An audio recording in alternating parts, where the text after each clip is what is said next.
Welcome everyone to our Peace Through Strength webinar. Today's discussion is on Venezuela. I am Joy Votrobek, Director of American Security Council Foundation.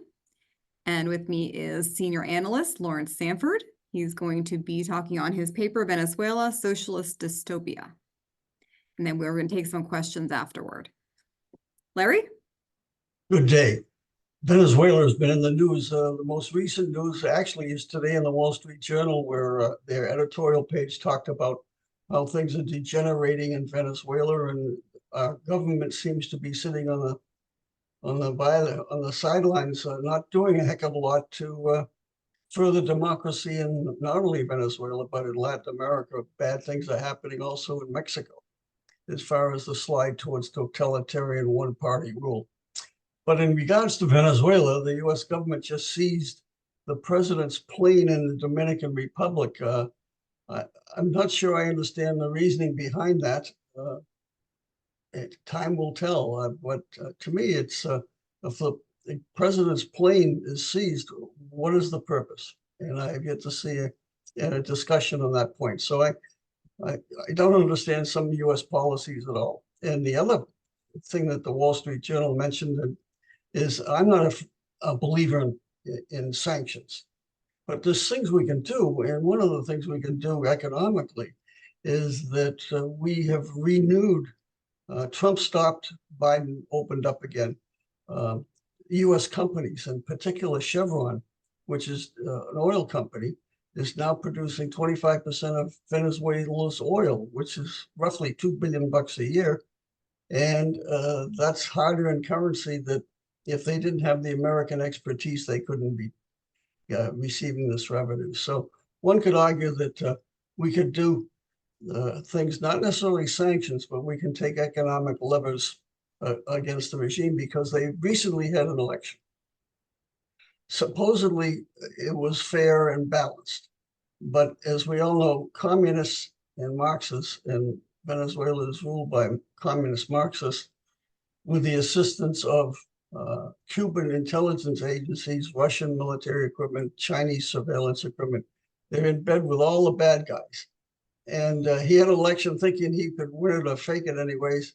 But the opposition party had cameras and recordings at the polling stations throughout the country. And they have pretty hard evidence that roughly 65% of the voters in Venezuela voted against the existing government led by Maduro. And that didn't matter. In communist regime, the most important aspect is power. So the Supreme Court, which is controlled by Maduro, and the election committee, which is controlled by Maduro, claimed that Maduro won by 51%. No one believes it, but they don't care. They're in power, and they're not about to give it up voluntarily.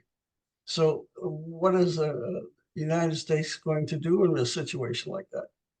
We're not going to invade them militarily. We have to work with the Organization of American States, 45 countries, and start exerting a pressure that Maduro resign before a revolution takes place. And in a sense, I don't think a revolution can take place, because out of a population of approximately 30 million, 8 million have left the country. That means 8 million less people who are willing to get involved in political action. They're getting doing political action by escaping the country. So 8 million Venezuelans have left the country. That is like 80 million Americans leaving America. And they've gone all over South America. They're in Colombia, Brazil, Ecuador, Peru. And approximately 800,000 have been encountered by the U.S. Customs. And when they say encountered, that means they've met. So to me, if one person is encountered, that means at least one more, maybe two more, have escaped detection. So we know that at least 800,000 Venezuelans have fled into the United States. And we see what class of people there are, namely, they're taking over apartment complexes in Chicago and Colorado, and gangs in New York City and Atlanta. They're a tough bunch. They're seizing weapons. One of their favorite tricks in getting weapons is stealing a car, taking a car and ramming it into the gun store, crashing into it, and then jumping out of the car and seizing all the guns. So they're a tough bunch, and we've allowed them into the country with our porous borders. It's a real national security issue as far as I'm concerned. Anyways, the leader of Venezuela, Maduro, is a former bus driver trained in Cuba, but he was the protege of Hugo Chavez, who took over in 1999. He was a military officer. And at the time he took over, Venezuela was in a series of corrupt politicians, leadership, all sorts of internal disorder. So he takes over promising to get rid of corruption, to feed the poor and install price controls on food, price controls on apartments and rentals and so forth. And so initially he was pretty popular, but as we all know, socialism doesn't work. So eventually shortages started to take place. And he also nationalized the oil industry. And so at the peak, when he took over, they were producing 3 million barrels a day. Back in 2021, it was down to 300,000 or 400,000 barrels a day. There's been a slight uptick since the Chinese are helping from a technological viewpoint to improve the productivity of the wells. But Venezuela sits on top of the world's largest proven oil reserves. So there's no excuse for them to go from 3 million down to 500,000. But it's all due to the inefficiencies of socialism and corrupt management of the Marxist system of Venezuela. And the problem again is poverty is not going to overthrow the Venezuelan government. Cuba has been poor for 60 years, and we've had sanctions against Cuba, and they're in power. They seem to be surviving very nicely from a political viewpoint, not from the people's viewpoint. And so what's happening in Venezuela, people are going to leave on their feet, whereas in Cuba, of course, you have to leave by boat or plane. So it's a lot more difficult to leave Cuba. And the Venezuelans are in a very difficult situation. An arrest warrant has been put out for the leading opposition candidate. Thousands have been mounted up by the secret police. So democracy is not going to happen in Venezuela unless the United States and the free world and other Latin American countries start supporting the independence of the opposition parties. And I just don't see that happening. Well, thank you very much, Larry, for sharing that with your article. So first question from our audience is there any chance that the military in Venezuela could overthrow the Maduro government? No, I don't think so. I think the Cubans have been in the Cuban military and intelligence services are embedded in the military. And Maduro has been taking really good care of the military from a support viewpoint. So I just don't see a military coup. But then again, I didn't see the fall of the Soviet Union either. So who knows what could happen? But it's unlikely that the military will overthrow Maduro's government, since the military is the government, unless you have a faction developing. But then, And then you pretty much answered the second question, but along with that, if the military can't, is there any other party that could overthrow the government by any means? no, I think it has to come from the outside supporting the peoples within Venezuela and the political parties. And maybe they can develop a faction within the military, but it will be very difficult. I mean, the Chinese surveillance equipment is so pervasive with the cameras and the listening devices. The Russians are giving them equipment. They're in bed with Iran, and Hezbollah is a factor in Venezuela. So all these totalitarian governments, and Cuba's in there, and Nicaragua's giving them support. Maduro's got all sorts of communist support to keep him in power. I just don't see an easy solution other than just rot from within by the people and support from the outside, and we'll see what happens. But I don't think the West, and the West when I talk about is the United States, Colombia, Brazil, those countries, for example, are ruled by semi-Marxist anyways. I mean, the guy in Brazil, Lula, is a socialist. The guy in Colombia is a former guerrilla fighter. So can't see them getting on board and trying to take down Maduro at all. And without the support of local countries, I don't see it happening. Thank you, Larry.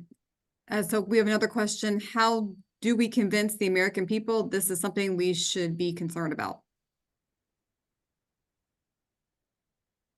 I guess my philosophy in life has been is to light one candle at a time. It's better to light one candle than to curse the darkness. And I guess we keep on doing things here at American Security Council of educating Americans on issues of national security and economic security. And hopefully we're lighting candles with other people. And contact Congress, we do that. We encourage all our viewers and listeners to contact Congress so that they know what we're thinking. And just don't, and be aware of it. So when you run across someone that says Cuba or Venezuela is a great place, I always use the analogy of how good a country is by the flee factor. How many people are fleeing to Cuba? How many people are fleeing to Venezuela versus how many people are fleeing from Cuba, from Venezuela? And in Cuba's case and in Venezuela's case, the answer is very clear. The countries are terrible. People are fleeing in the millions. And that's the way you measure the value of a society. And socialist societies are invariably totalitarian, where the government rules and the people end up being miserable because socialism just doesn't work. Capitalism, it allows freedom of the individual to pursue their individual pursuits, which is ends up in the result of the overall good for society. So, And you brought up a good point earlier too, in that the American people are seeing these Venezuelan gangs take over these apartment buildings in Colorado and Chicago. yes. So what do we do about it? We deserve the leadership we get. I'd say we elect people that will pursue justice. And justice is if these guys are committing crimes, they go to jail or get kicked out of the country. And that's another problem. Venezuela is not real inclined to take back all the people that have left the country because they don't want troublemakers in their own country either. So we have to enforce the law. You know, the old argument about law and order, I say that that's the exact opposite. If you don't have order, you can't have law. So, we have a system now in the United States which is evolving on a justice system, which is somewhat frightening in the fact that it's almost a two-tier system. If you're an illegal immigrant, you can commit atrocities in a sanctuary city and walk away free. Yet if you're a 72-year-old grandmother who's standing outside an abortion clinic, you get thrown in jail for 2 years. I think that's demoralizing for a country to looking at what's happening to justice, because the United States is known throughout the world and always has been considered land of the free and home of the brave and equal justice for all. We're not seeing equal justice for all anymore. And I'm not so sure we're the land of the home of the brave either, based on the way the American people responded to the COVID. They just acquiesced to all these totalitarian governors in Michigan and California. It's outrageous what was done to the American people as far as curtailing freedom of religion, freedom of speech, and the federal government for that matter. Well, I've got another question that goes along with this too. With the political turmoil, does this play into asylum claims from immigrants coming from Venezuela? Well, asylum claims, I say we just stop all immigration until we figure out how we can handle the legal ones coming in for a good reason. What's asylum? I mean, because they're poor or because they're politically persecuted? And how do you measure the political persecution? I say we just stop all immigration until we get a handle on what we have on our hands now. The answer is, how will this immigrant be of benefit to the United States? I'm sure you have ancestors. I have ancestors. My wife has ancestors. They had to come through the system, and if they weren't healthy, they weren't allowed into the country. If they were Bolsheviks preaching communist revolution, they were kicked out of the country. We have to ask ourselves, who do we want into our country to benefit Americans, not them? Yes, thank you. See if there's any other questions here.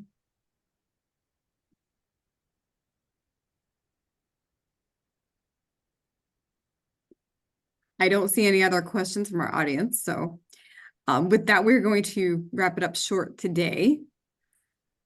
Okay. And this recording will go out to our listeners, and our members can write in their questions and concerns. But again, we will send this out to our members of Congress as well. So thank you everyone for joining today. Thank you, Larry. Thank you, Joy. Take care. Take care.